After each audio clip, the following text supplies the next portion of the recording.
So we're on Naf Sadites, Omid Beis, and we're about to turn to Sadi Afkuf, actually. But let's go about 10 lines up before the end of the Amid Tanura Bana. Now let's just reiterate the last thing that we discussed, and this is a machlokes with regard to giving an Eved who is owned by a Kohen, Truma, which is distributed in the Beis HaGranos. And the question is whether Mailim be Truma Liyuchsin,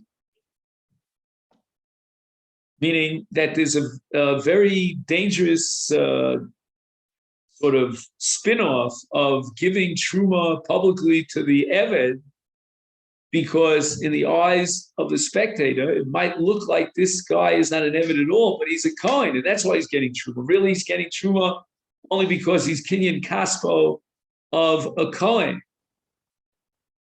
And in Rabbi Yehuda's area, they were Mailim Mitruma Liyuchs.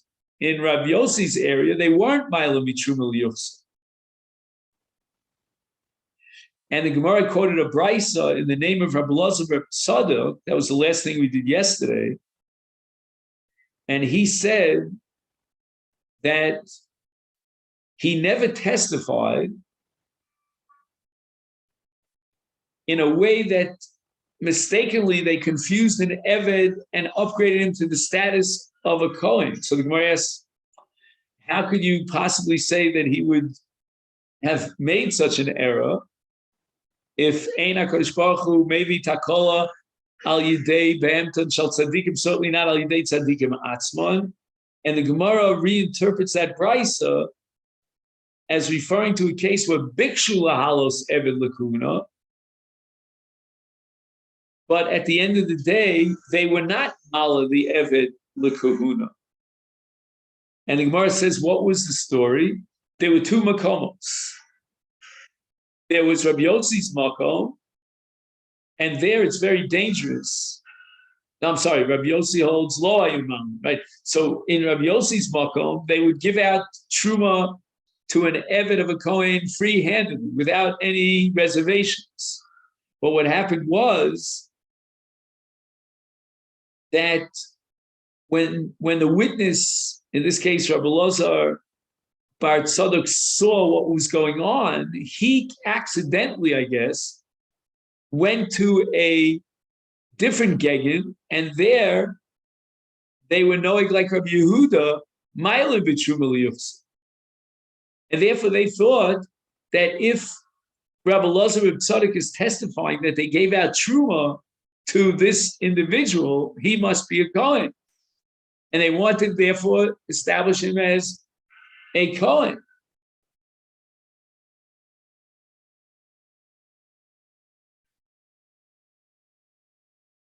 But at the end, I guess they found out the details of the story, and this individual received truma in the area of Rabbi Yossi, where lo ayu ma'alim be truma liyuchsin. So therefore, the halacha here of lo ayu ma'alim should apply to this particular individual. Why? Because we go back to the source. Where, in what location did he receive the truma? Tana Rabbana, we learned to the Brayso Asora, ein cholkim lem truma v'beis hagranos.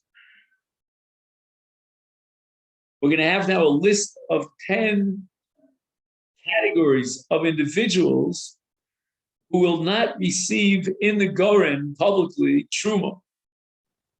So if we want to give them truma, we have to do it in a private place.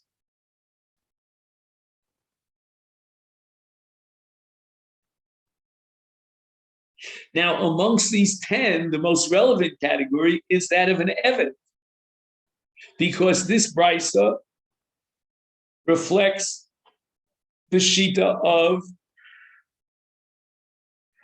Rabbi Yehuda, that Mailim mitruma liyuchsin. So we can't allow for this is a jeopardizing situation, a very dangerous situation, that if we were to divvy up the truma the Beis HaGoren to an Eved, then we're going to upgrade him to the status of a Kohen. which the Eved I'm sure would be very thrilled about. But Eluin Cherek Shotu V'Katan Tumtum Androgynis Eved Ve'Isha Ve'Orel Ve'Hatamid.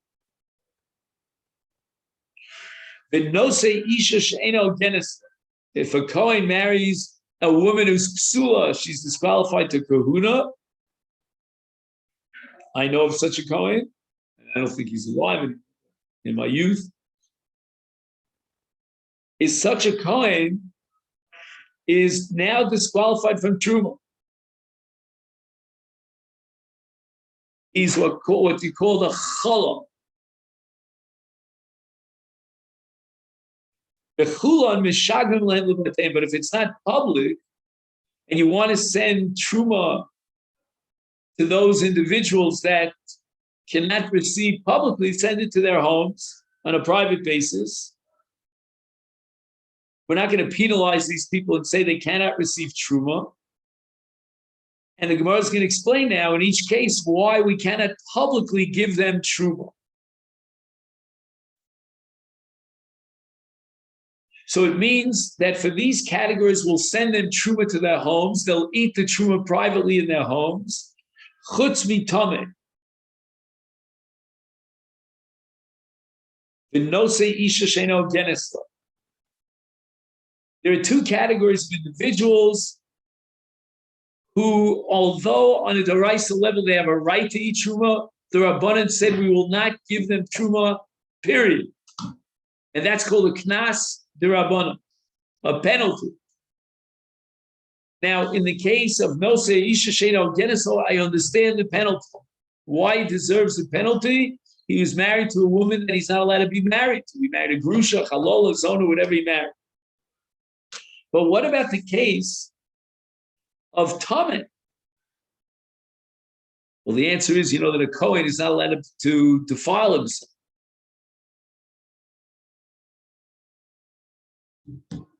This Kohen was very careless, and he contracted tumah. He didn't read the signs.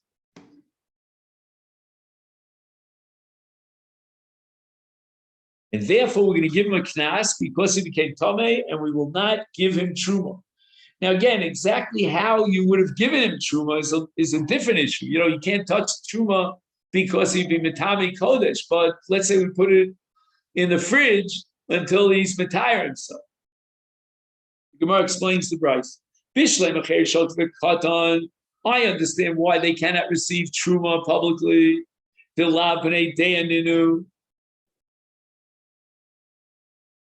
To give truma publicly to a person who doesn't have das, that's an insult to the truma.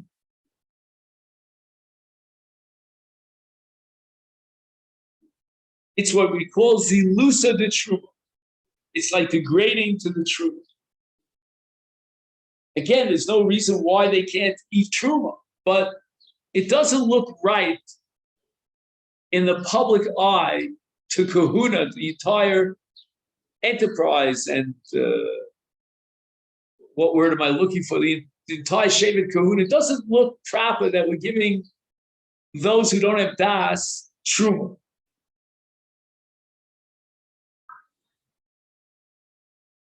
Now we go on to the next two cases. That's tumtum v'androgynis tam. Again, if you would ask me without turning the page, so I'm not cheating here,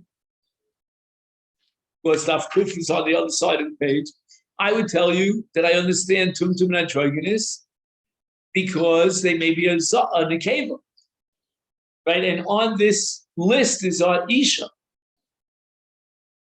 Now, an isha only gains the status of achilas truma because she's married to a kohen. But let's assume that tumtum and the androgynis are not married. And we don't know what their status is. They may have a status of an isha. Now, in the case of tumtum, I understand that we're dealing with a suffix. We don't know if he's a zachar or a nekeva. We can't play games here and give him truma. We have to be mach. But in the case of androgynis, the androgynis has the simanim of a zachar. It also has, she or he, I don't know what to call it, has the simanim of a nekeva. So, okay, B'toras nekeva, we don't yet have that status of achilas truma, but the androgynous also has the status of a zacha.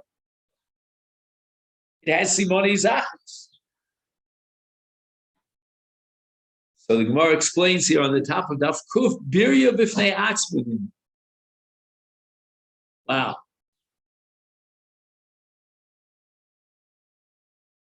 What this means is that it's a zilzul to truma, to give truma to an androgynous.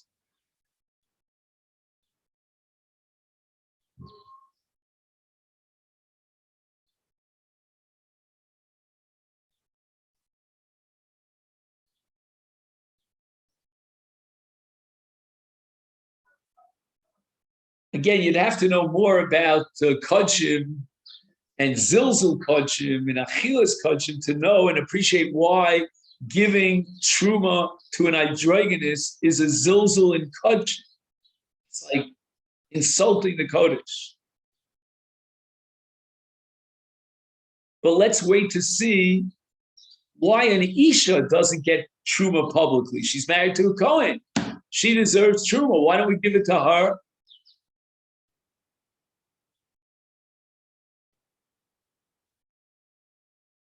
Eved Namdi, I understand why we don't give an Eved Truma, don't distribute it to the Eved publicly, because Dilma Asila Sukim Truma Liyuchsim. This price reflects the sheet of Rabbi Yehuda that Mailimi Truma Liyuchsim. We don't want to jeopardize the possibility that they'll take an Eved and upgrade him to the status of a Kohen.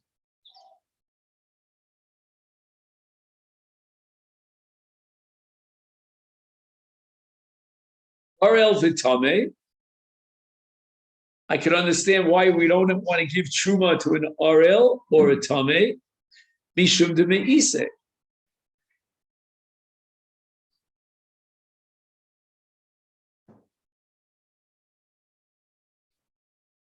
Again, these are concepts that are hard to understand. Do you have a footnote on me'ise?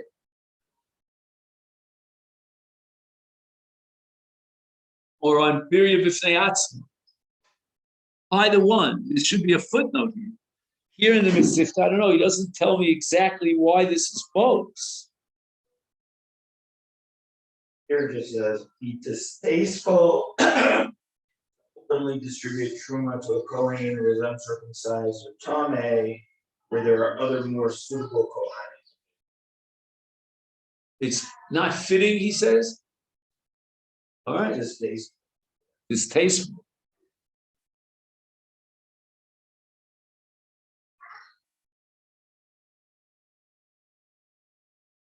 It's really interesting because when you talk about an Orel, you can have an Orel who deliberately did not circumcise himself. That's not what we're talking about here. We're talking about a case of an Orel who comes from a hemophilic family, and there's a chash that if we give him Mila, he'll die.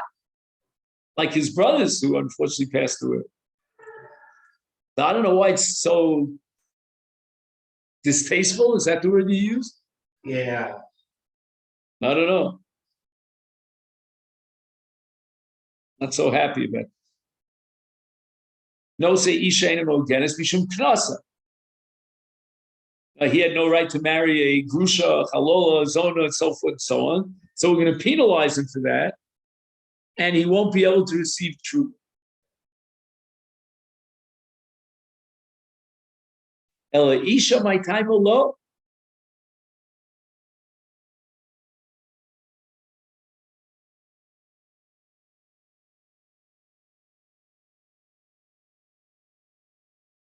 Rav Papa, Rav Huna, Braid, Rav Yoshua, Chadamar Mishum Grusha, Chadamar Mishum Yichud. Now, Mishum Yichud, I understand. When the owner of this field is giving up his truma in the Beis Hagoren, it could be that a woman would, there might be a situation where they flirt, so to speak. Maybe no one else is around. There might be yichud, privacy. But what does it mean, mishum grusha? I mean, she's married to a Kohen.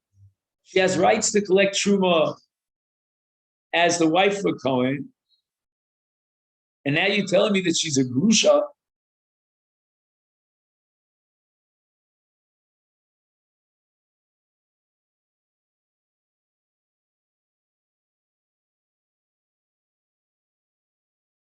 In the Masechet writes, Shemet is garesh isha zu. No, she'll continue to eat the truma even after she received the get. You're going to give her a nice volume of truma. She's only allowed to eat that truma as long as she remains married to the Kohen. The Kohen gave her get, and she's holding on to the truma. She puts it in the freezer, and now she takes it out and eats it for dinner. So we have to be afraid that she'll continue to eat even after the gerush. Shemet is garish isha zu.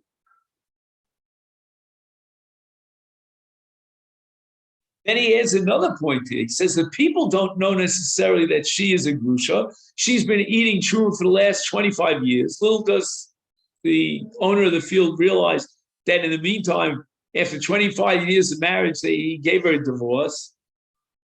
He's going to continue to give truma to this woman, and she's a grusha.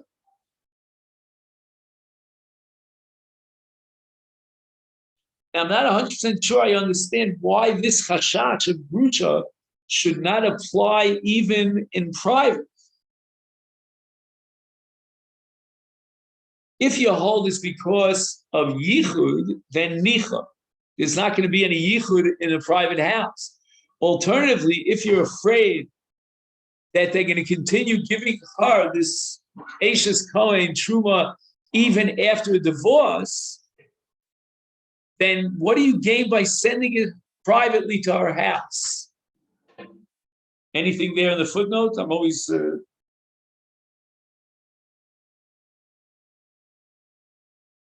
All right. Speaker code Dodam.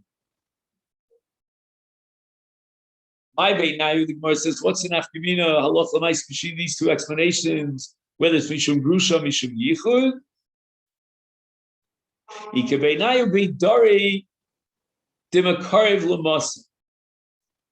Let's say the area of the Goren, it's not out there, miles away from the urban center, but it's right outside the urban center.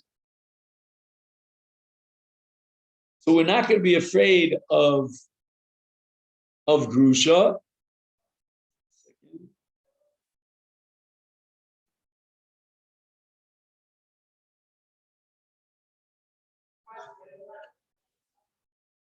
I guess we're saying the following, that if you have an area that's close to the city, then it's already public knowledge that she's a grusha. No one's going to mistakenly identify her as an Eishes Kohen because it's already, it's splashed on the front covers of the local rag, which reaches the outskirts of the city in a case of a Dari de Masa, to Makarv Lamasa.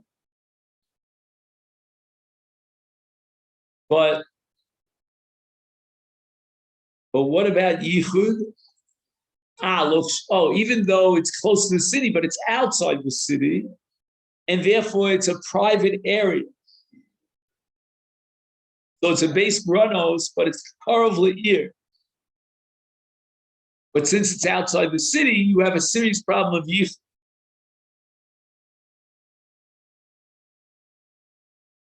So that's one nafkamina. So we're talking about a case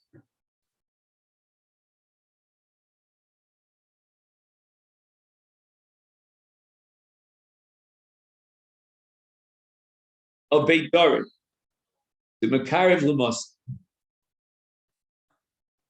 Inami, the opposite, the Merachek. The Goren is very far from the city, and nobody knows that she's a grusha. The news didn't spread that far. They didn't deliver Mishpacha magazine, I guess, that far away. However, Shchichi Be'inshi, it happens to be a place that's very well populated, so to speak, or well visited. Again, I'm trying to figure out if this Goren is so far from the city why are there people around there? I guess maybe it's a goren that is owned by partners or by large families. I'm not sure. So therefore, there's no chashash of yichud.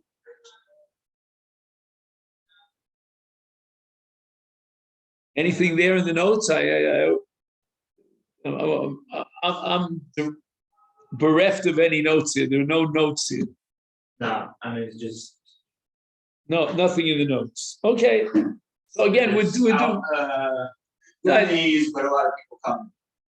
Yeah, I don't know exactly what the Metzius is, but maybe there are a lot of partners in the Goren out there, or it's, I don't know.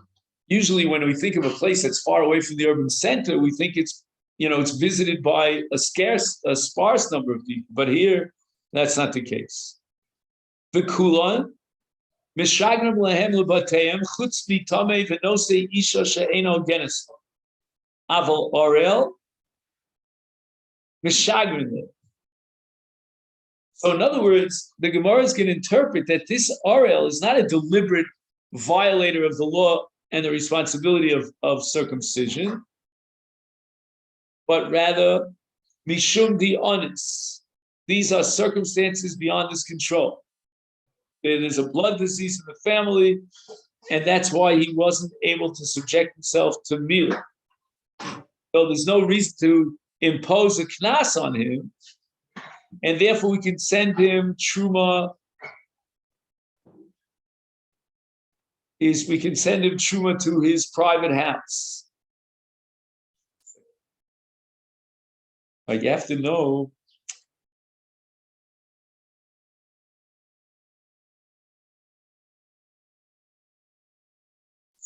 an oral is not allowed to eat kudshi. He's allowed to eat truma, I guess. That's only kudshi. And there's going to be an entire parak in Yevamot about the oral. Does he point out? He doesn't point out anything about the status of an oral vis-a-vis truma, does he? No reason to prevent him from receiving truma discreetly at his home for the members of his house. Oh, that's important. We finally got something from Dr. Otzko. Thank you so much, Steve.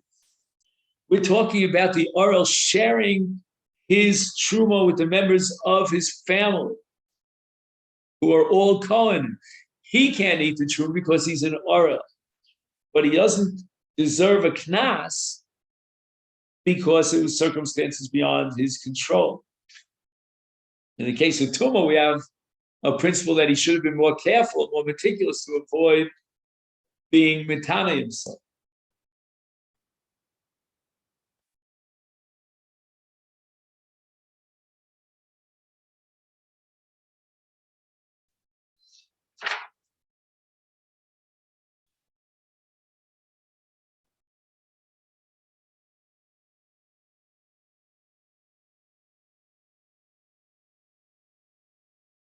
Fact the Gemara Tami Nani ha'anis, hai nofish onse v'hai lo nofish onse.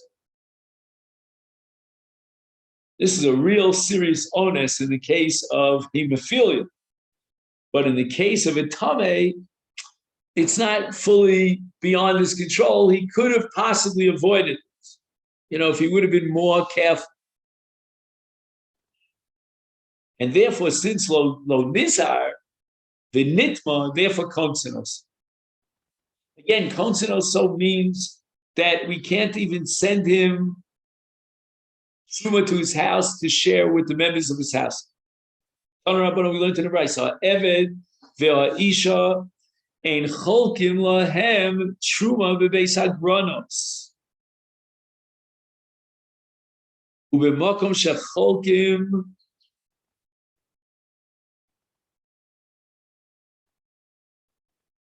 That's very strange. What do you mean, b'makom shecholkim? You just finished telling me that ain't cholkim lahem.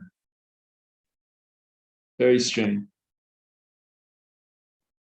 But b'makom shecholkim nosim leisha tefila upochim otza miyad. So I have a feeling that this has to do with Kvod Ha'isha. And you'll check me out in your commentary. Does he say anything? Why she gets Truma first? I think it has to do with Boshta Marubu, I think. But I don't know, he isn't.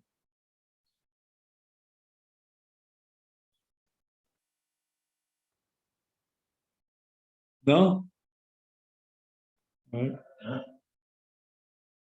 Nothing on Pochino Samiyad? Okay, maybe the Gemara will take it. Micah Omar. First, the Brisa said that we don't give Truma to the Isha. And then it says Cholkim. So the Gemara answers, Truma ain't Cholkim Lahem. It says, we're not talking about Truma, but rather Hachikama.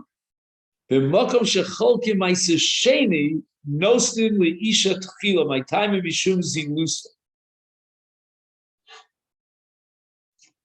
The Brisa means is Meiser Oni.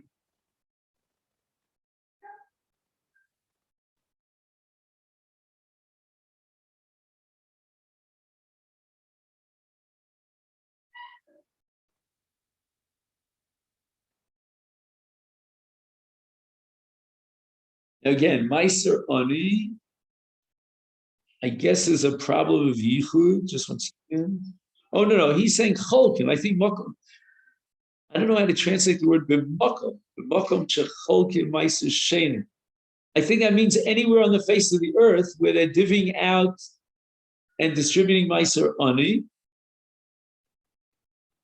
So they give it to a woman as well. I mean, again, assuming she's an ani.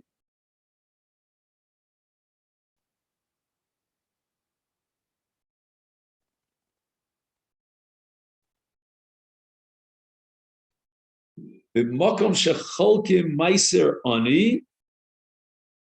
He writes here, Klomar, Dover shecholkim aflin noshim shezel meiser ani mishum shu miskalik be'ir ubetocha bayis v'ein b'zeh chashash shel yichud.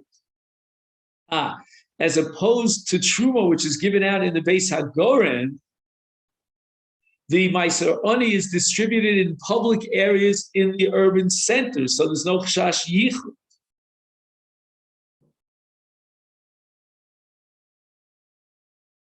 And in addition, there's no Chash of Grusha because it doesn't matter. Grusha can receive Meiser Ani.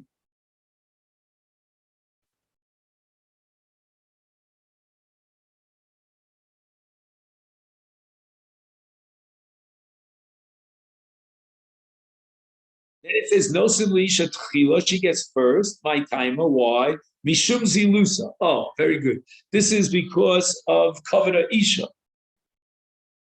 And especially if it's Meiser Ani and she's a poor woman, maybe she's a widow as well, we have to be very sensitive to our feelings and therefore what we call ladies first. Omar Rava, Merecha, originally, Kihavi Asu, Gavra Ve'issa Ladina Kamai, two people came for judgment. Each one had his own litigation. One was a man, one was a woman.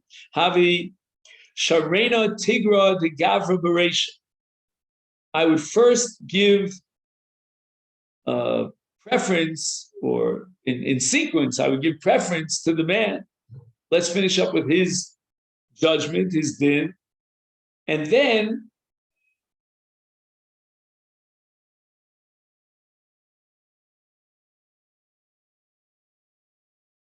I would judge or adjudicate a woman. I guess a woman, maybe she's taking her husband to din, I don't know. Now, why did I initially give preference to the male over the female? I mean, I thought, he's obligated in all the mitzvahs. She's only obligated in some mitzvahs. Therefore, he gets first preference. But once I heard this brisa, that in Truma, we give the woman first.